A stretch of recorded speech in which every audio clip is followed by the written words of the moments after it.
Hello, welcome back, my friends. It is I, JR, and I come to y'all in a more spruced up room and with a new theory. Seeing my last one failed, I felt like I needed to redeem myself.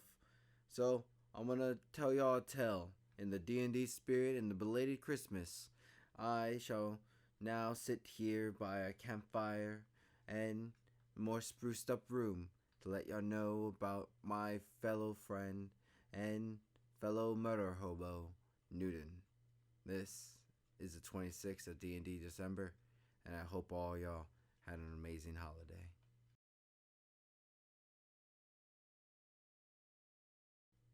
Now, the story starts off quite simple. Newton was an abandoned child. Not much taken care of after being hatched, now in an urban, unnamed city. Abandoned on the street corners and thrown down alleys as, most D&D characters. A pretty bad backstory. But then, with a stroke of luck, a goblin has gave him a bone, a scrap, meat to eat. Newton takes this quite kind and carries on with the goblin, following him until the goblin becomes his mentor in thieving and stealing ways. Newton, though, isn't given much time to bond with his goblin mentor as they are caught in the middle of a big heist. The goblin slowly having to reveal himself to the authorities to take the beating and unknowable torture as he let Newton get away. Newton, now in the city of Neverwinter, is trying to gamble and swindle his way in pubs and bars as a nice high-dressed elf comes on by and flips over a bar top, asks the main lady of the pub for her makeup, and then snatches it right before he gets backhanded and thrown out. Newton, taking this time to try to thieve and steal, he was slowly and mercilessly caught after this high elf Melvin and tossed out as well. They slowly become acquaintances, travel to town.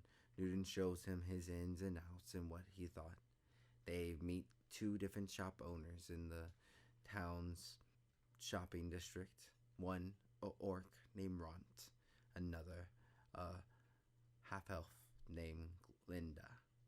She, 98 years of age, loves her town, cherishes it. Born and raised, she has built her shop in her home. She has come with loving arms of affection, trying to welcome the new guests to her town. But Newton, only thing he sees is another waiting victim. He waits till nighttime. No, not night. Because in night they came to the forest and found a dragonborn and thrown into a scenario where the plains have shifted and the firewood crackled. They were now together as a party. Randomly, a dragonborn named Armedius, a high elf named Melvin, and a young, naive turtle named Newton. They travel the city and go back to what Eldith was to believe his naive prey. While Newton let Melvin distract the woman, he went inside and rolled a 2 in trying to sneak past and grab one of her health potions, crushes all the bottles down and strikes them on the floor, causing loud slashes and cries of glass. Newton was given 30 seconds to make a call what to do next. Eldith coming quickly to her quarters, wondering where and all this can be coming from her own home. Melvin not doing much to distract her, not really caring for this turtle that he barely had met. They travel through together. They go. Then Newton, in his 30 seconds rush, jumps out the window. Doesn't roll any stealth checks. Just wants to jump out a window. Yes, he's that kind of guy. And as he made it outside the window, right when Eldis was going to turn the corner, 5 seconds to make a decision, he rolls an acrobatics check. He makes a 21. He is able to scale the building, unlike any other turtle has ever done before. Maybe through his knowledge of the goblin, maybe through his time on the streets. Who knows? Only thing we know is he was able to get away with only Ron's eyes to truly visualize what was going on. And as Ron looks at this turtle on top of a building, he remembers when he has made acquaintance with this turtle and the services he was offering with his other friend. He was not pleased at seeing him destroy this woman's life.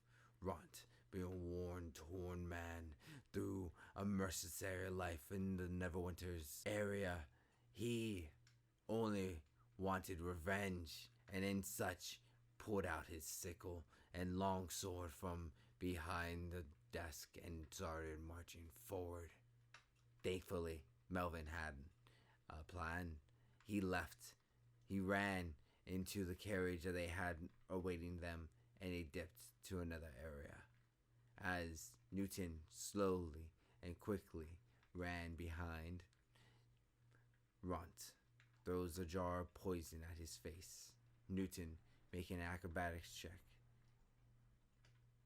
grabbed it and took it on this journey down this now new cart that leads them down the mines to Fandelver. Newton was a turtle unlike every other, and he dies unlike any other as well. I'll stop here and say cheers to all you murder hobos out there, 'cause in the end of the day, all of us love to hate you. Now, on the 26th of DnD December, I'd like to wish y'all happy belated holidays and hopefully a day of great